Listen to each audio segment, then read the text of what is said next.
Cluttered backgrounds means more things that can distract the viewer. For example, a messy background will make it more difficult for a viewer to pay attention to you because they will be way too occupied with paying attention to all this message happening above.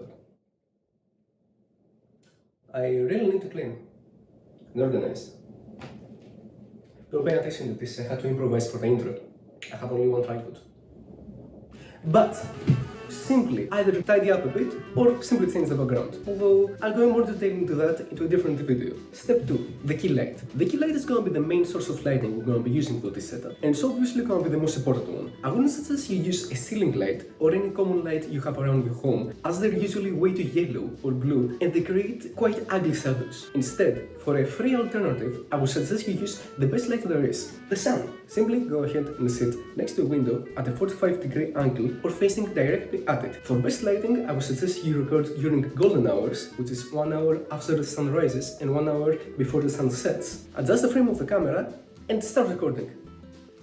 For a few optional steps, if you want to improve your lighting even more, you can also use a fill light. Place it 45 degrees at the opposite side of the window to make sure that the shadows on your face are evened out. You could also achieve that by using a large piece of paper that will bounce the light of the sun to the opposite side of your face. You could also achieve the same result if you move closer or further away from the window so the shadows are more even out.